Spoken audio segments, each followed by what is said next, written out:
Soul Mirror, where we hold up truth and reflect on who we really are beneath the stories. I am your host, Shreya, and today's guest, Jamie Naegele. From engineer to happiness teacher, Jamie's journey reminds us that it's never too late to rewrite the script of your life by remembering who you truly are. Let's meet the man behind the mirror. So, welcome, Jamie. I'm honored to have you on my show. Thanks, Shreya. It's an honor to be here. We from the unexpected, like from the expected part. Sorry. Uh, what was the moment you knew happiness had to come first? I think I was just living a life that was kind of designed for me. And, I don't think happiness was really taught to me or what that means. Or, everyone talks about success and they talk about, you know, this idea that you want to provide and things like that. And for a lot of people that was happiness, but for me it just didn't. It just felt like a cycle of doing the same thing over and over again, and that just didn't match who I was or my personality. And I think I became aware that I was extremely unhealthy, because I was so miserable, I think. And I realized if I really wanted to change my life, I would have to figure out, who I am and what I wanted to do with my life. And so that really sparked this journey for me of figuring out who I was and what I really wanted to do with my life. And was there a fear in that leap or it mostly relief? I think both, definitely. I definitely my fear when I decided to switch journey started with what other people would think of me. Especially, my family and things like that. I was terrified of, the outside. I knew on the inside that this is what needed to happen. And when I decided to take that leap of faith, I think relief definitely sat in. But then there was another, what do I do from here? And from that point, I think fear took over my entire life with just so much anxiety because it was the first time I was truly alone. I grew up with parents and went to college, had roommates, and then, had roommates all the way throughout. And so it was the first time that I had clarity on trying to get to know myself without any kind of external noise. And so with that came tremendous amount of fear, and anxiety, and I had to develop the skill of courage. I think courage definitely is a skill. I think, eh, you know, it doesn't have to be this big tackling of Mount Everest. For me, it started off with, talking to a stranger, like being so terrified to even bring up someone who's sitting next to me on a park bench, and just striking up a conversation was absolutely terrifying to me. But when I started to do those things and just got outside my comfort zone and decided, what's the worst that can absolutely happen? They say, hello, and then play on their phone and I feel rejected. And so I took these little leap of faiths that my intuition told me to do, and I started to realize that the fear wasn't real. And the more that I faced my fear, the more my comfort zone expanded, and I'm able to do things like speak and act and get in front of people and be judged and not feel any kind of fear because I was willing to face those tiny fears head on, without them surrounding me in the future. It's a time to unpack that decision point. And also you teach self-love as a core happiness. For someone who has never truly loved themselves, where can they even begin? Yeah, so I think if you don't love yourself, you have to first understand that you were tricked into believing negative things about you. And I say tricked because um, no one, I think, if they had a choice, would hate themselves.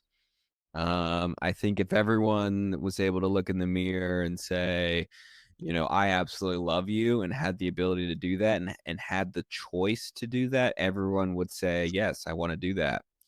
I think what ends up happening is we grow up as kids and we're taught things, and the people around us, they criticize us and they don't see our unique talents or gifts because they're different than theirs. And so what ends up happening is we adopt these insecurities, these negative beliefs about ourselves that were given to us.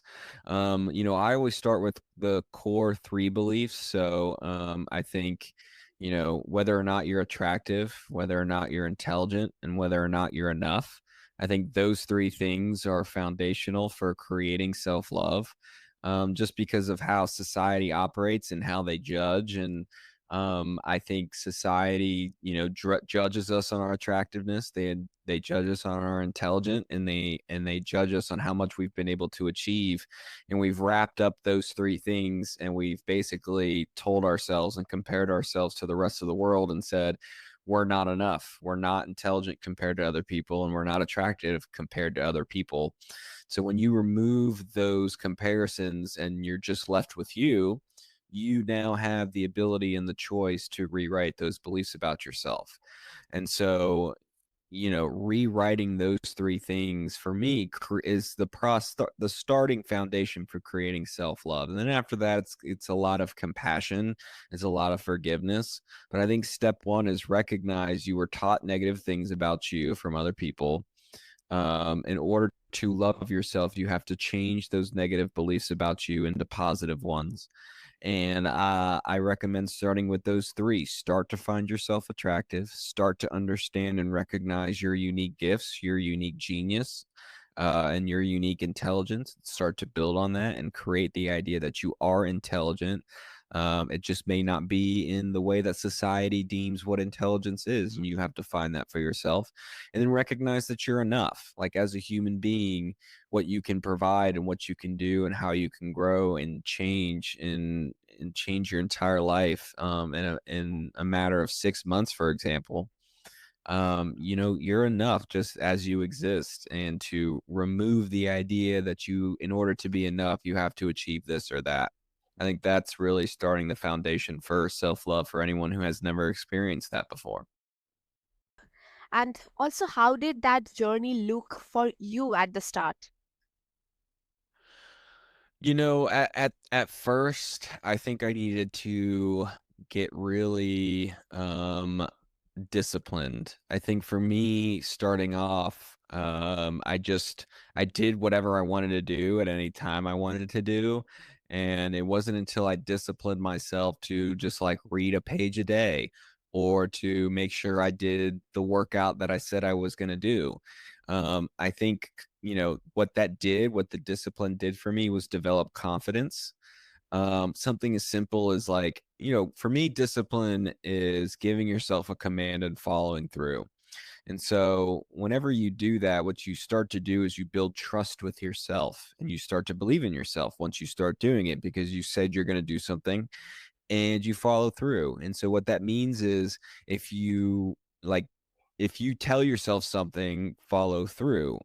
But don't tell yourself stuff you're going to do that's not possible, or things that are so difficult that it makes it like impossible for you to follow through. Like, start with something simple, like make your bed in the morning every day.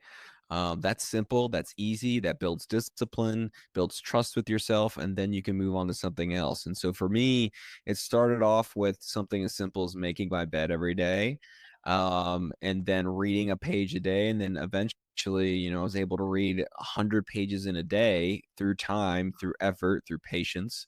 And having, once you're able to do that, like, that transition gives you more compassion for yourself, more forgiveness. And I think, for me, it started off with this idea that in order to improve myself, I have to make some changes. And so reading for me, when you find the right book, when you find the right idea, even if it's just one idea inside an entire book, one idea can change your life.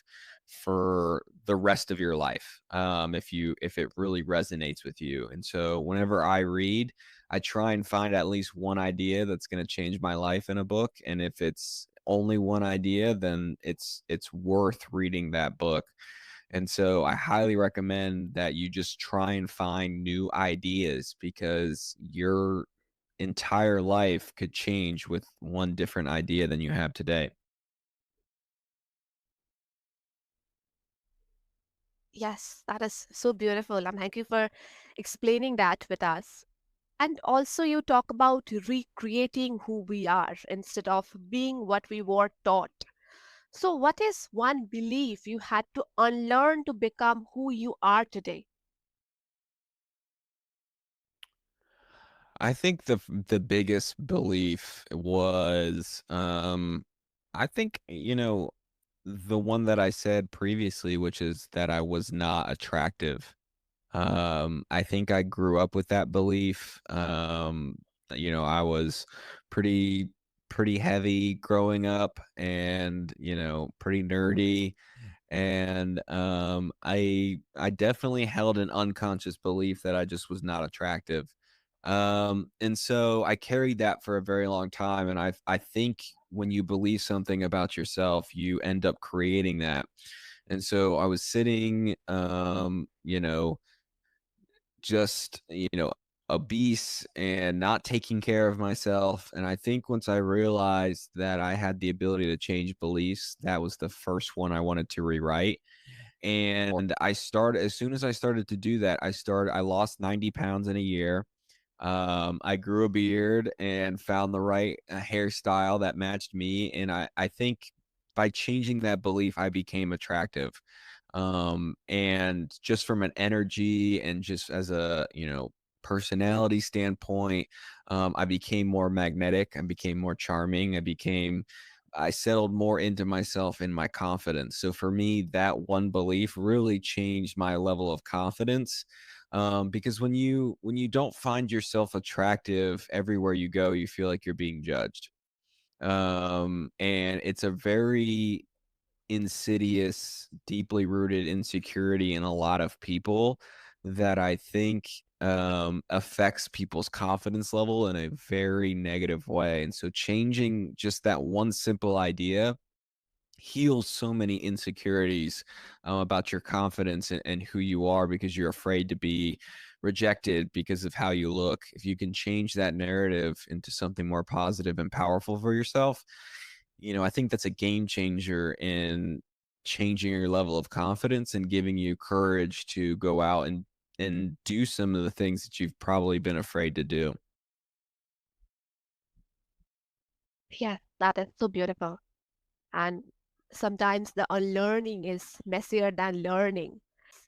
How did like acting help you to unlock the parts of yourself that like the other roles that you have played, like engineer or even teacher? Yeah, I think, acting came kind of after I had done a lot of healing and went through kind of a really deep spiritual transformation. I think acting, what it did for me was unlock this intense passion for something that I had for speaking and for teaching, but I love the challenge of acting. It's so difficult when you really are trying to compete with, just like for me, it's almost like a sport. I think of the people who are A-listers and the Hollywood movie stars, like they're literally Super Bowl champions, and that's who I'm competing with. So the drive, the work ethic, the need to have patience. I think patience is the biggest thing. That I've been on this journey for basically 5 years now, and I'm not anywhere close to where I wanna be with it, and that has been a very big struggle. But I think patience is the biggest thing that it's taught me, because I probably have another 10 years to go, with it before, and hopefully not, I've had to set myself up with that mindset because it could. And that's just this industry of acting. When you have a goal that's so big and you're competing against the entire world who's trying to do the same thing, you have to have so much patience because so many things are outside of your control. It's not just about your skill level, it's about so many other different factors about if you fit the role or not and things like that. So it has taught me a massive amount of patience, work ethic, and just like how I can get beat up over and over again, face that rejection, and still want to do it. That's how I know it's absolutely meant for me and how much I love it. Yes. And it sounds like it gave back you a piece of yours. Raising kids, is one of the most difficult things I've had to do. Again, with acting, like the same thing. I mean, it's not even comparable, I think, but the amount of patience and compassion and forgiveness and things that you learn on a daily basis with children. I read something recently is having kids is basically figuring out how much you can tolerate disorderly conduct and disorder in your life, because children, they're so precious and so innocent. They don't care about the things that you care about. They don't care about keeping things clean and how much things cost, and they don't care about these things. And Mm. that's the beauty of being a child, that they don't have to. But it makes it very difficult as a parent because we're the ones who have to clean and pay for things. And that's why I think on this journey, like when you get to a certain level of self-love and you get to a certain level of confidence and you get to a certain level of like surrounding yourself with people that you love and you having solid quality relationships with people, the next step in creating more happiness is definitely wealth. It's creating an abundance of prosperity within your life because it just gives you the freedom to not care so much about the little things that stress you out. If you've got a budget and you've got a fixed income and you're doing everything you can to survive financially, to provide and protect for your family, little things that the kids can do can mess up like so much of that planning and that preparation, just with little things you're not expecting. And so when you're able to just get so abundant and so prosperous, by doing what you love, I think that just grows so much happiness. But I think you have to become happy before you start focusing on building wealth.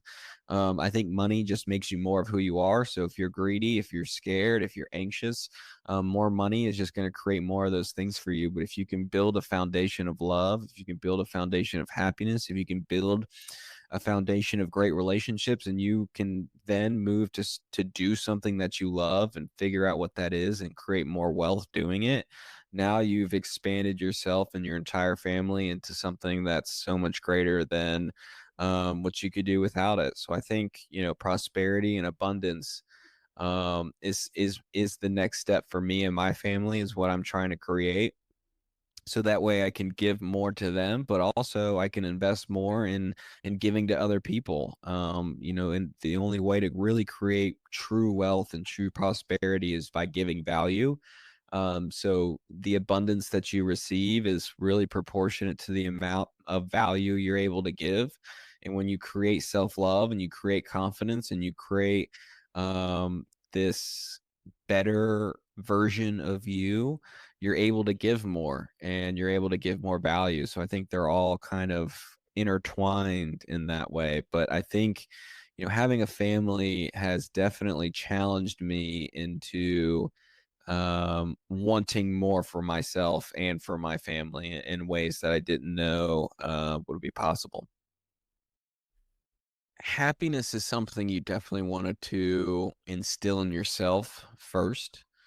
And then once you're able to figure that out for yourself, like then pour that into your kids. Like if you're not happy and you're just trying to live life to make your kids happy, um they're not going to be happy. You're what you're going to see on the outside is you're trying to create something for them that they've got to create for themselves, and figure that on their own. And what your idea of happiness for them may not be their idea, and they've got to figure that out on their own. But if you can't create happiness within yourself first, you're going to try and live through your kids' happiness. And that is so much pressure on them. And it is very restrictive because you, in order for you to be happy at that point, they have to be happy. And that's so outside of your control. So you have to create happiness for yourself first. And that gives you the freedom to allow your kids to do what they want to do to create happiness for themselves. And so what I've also realized is that like at different ages, kids can only understand so much. And so you have to kind of guide them based on their age, based on what they're capable of learning, and based on kids are usually naturally happy up until a certain age, until they've got responsibilities and other things that they've got to switch into.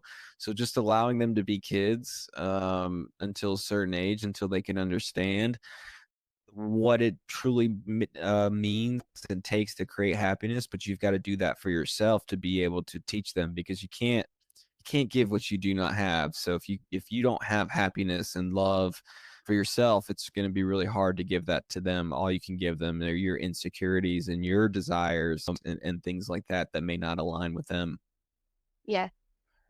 And this is a wonderful conversation with you, and thank you for sharing so much with us. And if after this my listeners want to connect with you, then what's the best way? Yeah, so the best way is you can go to at happiness.school, which is spelled SKOOL, on Instagram, TikTok, or YouTube. You can follow me there.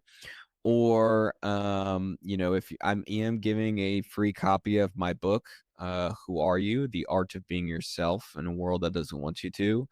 You just pay for shipping and handling, so I don't, go bankrupt giving the book away. But if you want to, you can go to www.identity-mastery.com/, who are you being one word. And you can get a copy there. And I can send you that website, so you can put that in the link below. But if you're interested in connecting and learning more, those are the ways to do it. Yeah, and I will make sure to attach all the details and links below.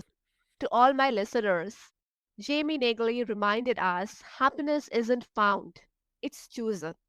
In every moment, in every story we tell ourselves, we either step toward truth or away from it. And maybe self love isn't a destination, it's a daily act of remembering who you are and daring to light that.